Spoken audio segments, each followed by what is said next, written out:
Hi guys, রান্না করতে চলে এসেছি। আর এখানে কিন্তু মুরগির মাংস টুকরো টুকরো করে মশলা দিয়ে মেখে নিলাম। আদা রসুন হলুদ মরিচ সস আজ রান্না করব।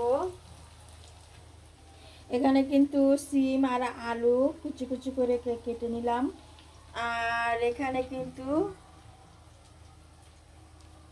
নুডলসগুলা খুব সুন্দর করে সিদ্ধ করে কিন্তু এটা আমি ছাইকা নিব।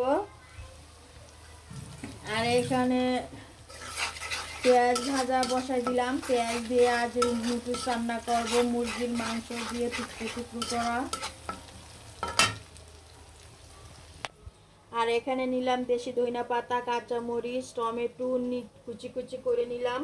এসব উপকরণ দিয়ে কিন্তু নুডলসটা রান্না করব খুব মজারভাবে। পেঁয়াজটা বাদামি কালার হয়ে আসলে কিন্তু মাংসগুলো দিয়ে দিব।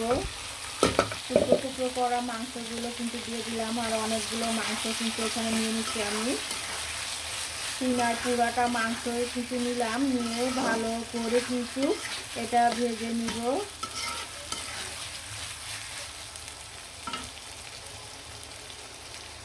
মাংসটা খুব সুন্দরভাবে ভাজা ভাজা করে নিব। আর এটা কিন্তু নুডলসের সাথে একটা মশলা দিয়ে দেয়, সেই মশলাটা কিন্তু দিয়ে দিলাম। দিয়ে ভালো করে মাংসটা নাড়াচাড়া দিয়ে দিলাম।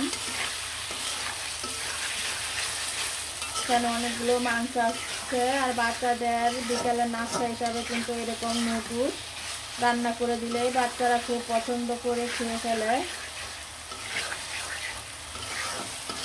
মাংসটা কষানো হয়ে গেলে কিন্তু এখানে দিয়ে দিব কুচি কুচি করে রাখা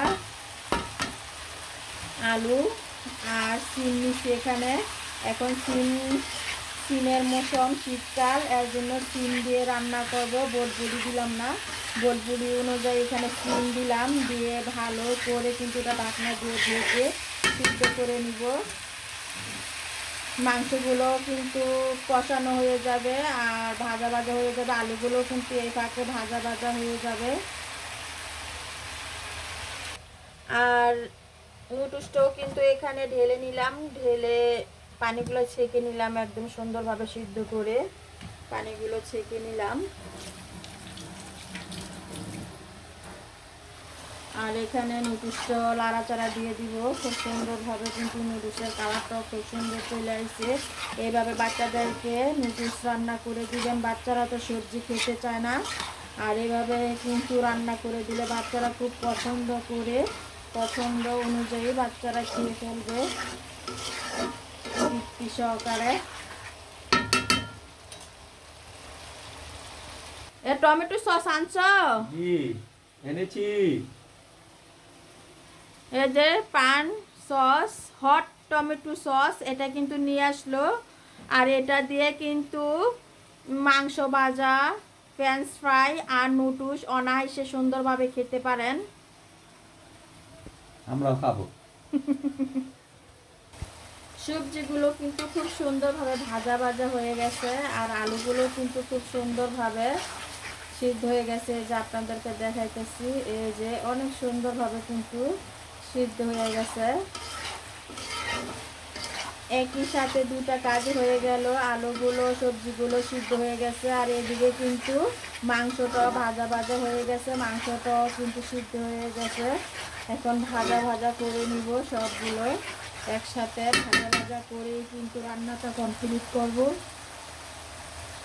খুব সুন্দরভাবে কিন্তু ভাজা ভাজা হয়ে গেছে। আর এখানে কিন্তু বেশি ধনিয়া পাতা আর টমেটো দিয়ে দিলাম।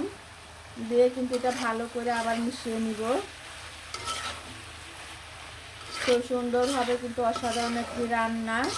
মুরগির মাংস টুকরো টুকরো করে আলু দিয়ে সিম দিয়ে, সবজিটা কিন্তু আসলে অনেক সুন্দর হয়েছে। আর এখানে কিন্তু নুডলসটা ঢেলে দিয়ে দিব।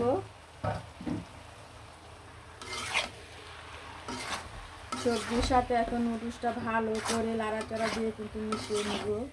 অসাধারণ একটি নুডলস রান্না করে ফেললাম।